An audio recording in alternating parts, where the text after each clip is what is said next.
እኔ አሁንም እህታችሁ ነኝ። የኔ ሰራተኝነት ቤተሰብነቱን አያሳንሰውም። እባካችሁ ይህንን ሀሳብ ተውት። እሺ ካልሽ ግን ሀሳባችንን ብትቀበይ ደስ ይለን ነበር። ልናስገድድሽ? እኔ እትዬ እንድትጎዳ አልፈልግም። እትዬ በጣም መልካም ሰው ናት። ይኸውልሽ ሳምሪ፣ የሄለን ጉዳይ ለእኔ ተይልኝ እሺ? አንቺ ብቻ ራስሽን መንከባከብ ላይ አተኩሪ። ማለት ነው ሰውየው ማን እንደሆነ ታውቂያለሽ ግን? አዎ በደንብ ተዋውቀናል አይደል እንዴ? እኔ ፍቅር አዎ በህይወቴ እና አንቺ ያወቁት ማን ነው? ቆይ መስኪ ምን እያደረግሽ ነው ያለሽው? ቆኛሽው? ቆይ ምን ችግር አለው? እህቴ እንዋደዳለን እኮ በጣም ነው የምወደው። በቃ ለሱ ልዩ ስሜት አለው እና ከእንደዚህ አይነት ሰው ጋር ነው አብረሽ? እብደት አይደለም እህቴ፣ ፍቅር። እኛም ብንሆን ፍቅራቸውን ገፍተን ልናስከፋቸው አይገባም። ከልብሽ ነው የምታወሪ ሳምሪ? አሻጥር ነው። ይገባኛል፣ እጸጸትበታለሁ። እውነቱን ስታውቅ ትተዋለች። እውነቱን ስታውቅ ትርቅሃለች። እኔ እንድትጎዳት በፍጹም አልፈቅድልህም።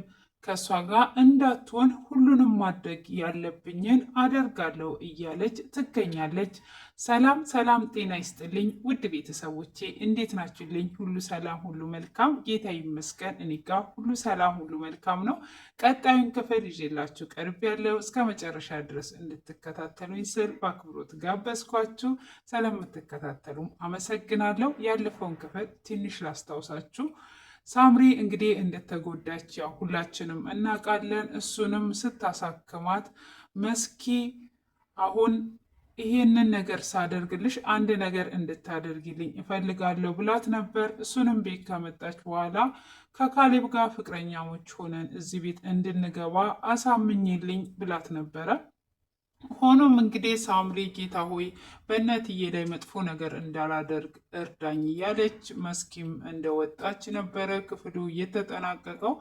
መስኪ ምን ሆና ነው የቆየችው? መሸ፣ ሰዓቱ ሄደ እያለች ሄሉ እየተጨነቀች እያለ መስኪ እንግዲህ ካሌብን ይዟ ወደ ቤት መጥታለች ማለት ነው። እና ካሌብም እንደሚያፈቅራትና እንደሚጋቡ መጀመሪያ ስለተነገረ ቅዱሴ ከቤት ውጣልኝ፣ በፍጹም አልፈልግም፣ ላይ አልፈልግም፣ እንዴትስ ነው ዳግም እዚህ ቤት የምትመጣው ብሎ ሲለው እኔ አንተ ፈልጌ ሳይሆን ከመስኪ ጋር ልንጋባ ነው፣ ፍቅረኛዬ ናት ብሎ በቃ ሲል እንግዲህ መስኪም ሄሉም የመስኪን ሁለታ እንዴት አድርጌ እከፍላለሁ እያለች ስለነበረ እንግዲህ ይሄ ሁለታዬን በዚህ ክፈይልኝ ስትላትም ነበረ። እንግዲህ ሄሉም እጅግ በመናደድ ካሌብን ውጣ ቢሉ በፍጹም አይወጣም፣ የወዴት ይሄዳል፣ አፍቅሮኝ ነው እያለች ስታስቸግር ሄሉም እንግዲህ መስኪን ወደ መኝታ ክፍል ትጠራትና አንቺ ጤነኛ ነሽ ወይ? በጤነኛ አይምሮሽ ነው ወይ የምታስቢው?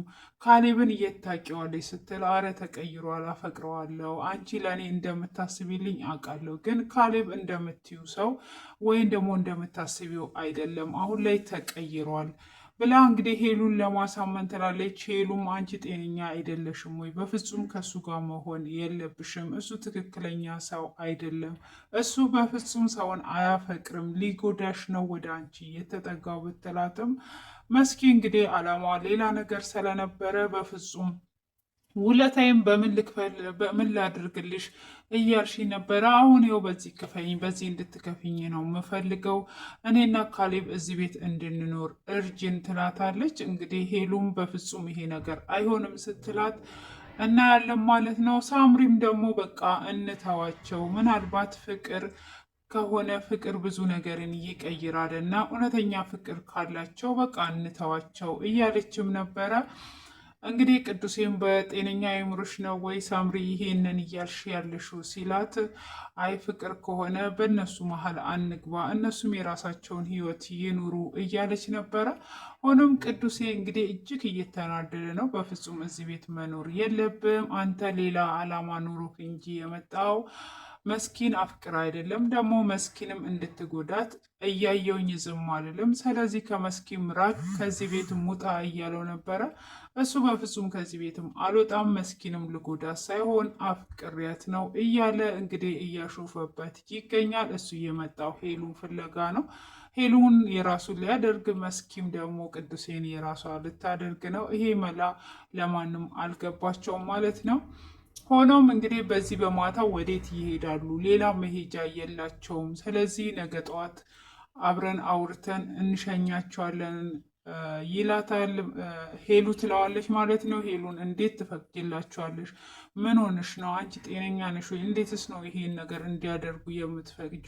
አሁንም ትዳሬን ሊበጠብጥ ነው የመጣው እንጂ ለሌላ አላማ አይደለም ሲላት፣ አይ እንደዛ ሳይሆን አሁን እነሱ አንድ ላይ ሊሆኑ ፈልገው ነው፣ አንተ እንዳሰብከው አይደለም እባክን ስትለው፣ አይ እንደዛ አይደለም አንቺ እንዳሰብሽው ሳይሆን እነሱ የሆነ አላማ ቢኖራቸው እንጂ በፍጹም ተፋቅረው አይደለም። መስኪም የሆነ ነገር አስባ ሊሆን ይችላል በማለትም ሲላት እንግዲህ ሄሉ እስቲ ተዋቸውና ጠዋት እናወራለን እያለችው ነው። እንግዲህ መስኪም ወደ ክፍላችን እንሂድ ብላ ካሌብን ወደ ክፍላ ይዟ ከገባች በኋላ ካሌብም እንዲህ አንድ ላይ ነው ወይ የምናድረው ሲላት፣ ካዳ እንዲነቁብን ትፈልጋለህ ወይ? ግዴታ አንድ ላይ ነው የምናድረው ትለዋለች። ካሌብም እሺ በቃ እንደዛ ከሆነ ግን ያመኑን ይመስልሻል ወይ? በማለትም ሲል እንግዲህ በእኔ ሰበብ ዳግም ወደዚህ ቤት መጣ፣ ከአውሻንጣይን ይዤ ወጣው መልሼ ገባው። ሄሉ ደግሞ ዛሬ እጅግ አምሮባታል፣ በጣም ቆንጅዬ ናት በቃ እያለ እያደናነቃት እንግዲህ መስኪም ትወጣና ሳምሪን ስራሽን ረሳሽ ወይ? ቃል ገብተሽልኛል ስትል፣ አዎ ቃል ገብቼልሻለሁ፣ አሁን ተረጋጊ፣ ሁሉንም ነገር ይስተካከላል ስትላት፣ አሁኑኑ ነው ስራሽን መጀመር ያለብሽ፣ እኔና ካሌብ ልንጋባ ነው፣ ስለዚህ ነገ ጠዋት ከዚህ ቤት እንዳያባርሩን አሁን ሁሉንም ነገር አስተካኪ ትላታለች። ሳምሪን በቃ እኔ ቃል ገብቼልሻለሁ ዝም በይ በቃ እያለች ዝም አልልሽም፣ ውለታዬን ይሄንን አድርገሽ ካልከፈልሽ እንዴት አድርገሽ ልትከፊ ነው በቃ እያለቻት እንግዲህ ሳምሪንም እያማቀቀቻት ትገኛለች። ሳምሪም እጅግ ግራ ገብቷታል። ብቻ እነሱን የሚጎዳ ነገር እንዳላደርግ አምላኬ ወይ እርዳኝ እያለች በቃ ያዘልቅላችሁ መልካም ትዳር ስትላት፣ በቃ እንደዚህ መልካሞች እንደዚህ ያስባሉ እያለቻት ነው። እንግዲህ እነ ቅዱሴም ደግሞ ሳምሪን ሰራተኛ እንቅጠር አንቺ እህታችን ነሽ ብሎ ቢሏትም ሳምሪ ፈቃደኛ አይደለችም። እኔ እሰራለሁ፣ ስራዬን አክብረዋለሁ፣ ስራዬን እወደዋለሁ፣ እኔ አሁንም ቢሆን እህታችሁ ነኝ፣ ከስራዬ ጋር ምንም ነገር አያገናኘውም፣ ተቀበሉኝ ብላ እንግዲህ በግድ እሺ ብላለች። ቅዱሴንም ደግሞ ከሄሉ አትራቅባት፣ አሁን ብቸኛዋ ናት እያለት ነው። ሄሉ እንግዲህ ከመጀመሪያዋ ስህተትም እየተማረች አይደለም።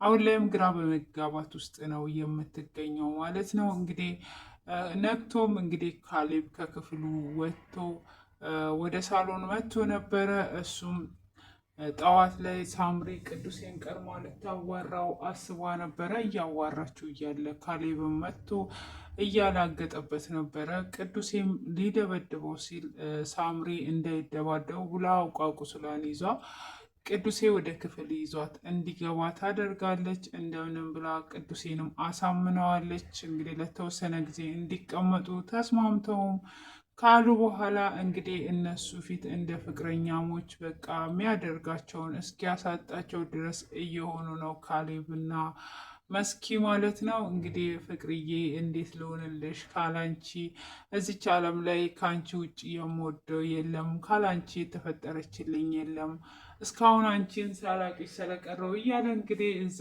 ጋር እነሱ በተቀመጡበት የሚሆኑትን እያጡ ስራቸውን ጀምረዋል ማለት ነው። እንግዲህ እነ ሄሉም አይ ተነስተን ወደ ክፍል እንግባ ብለው እነሱም ወደ ክፍላቸው ሲገቡ አየ አይደለ እንዴት እንደተናደደች። በቃ እንደዚህ እያልን ስራችንን ዋና ስራችንን ዛሬ ጀምረናል፣ በደንብ ጠንከር አድርገን መስራት አለብን፣ ፈጣን መሆን አለብን እያሉ ነው። እንግዲህ ሄሉን አናዶ ወደ መጀመሪያው ሊመልሳት ነው ሀሳቡ ማለት ነው።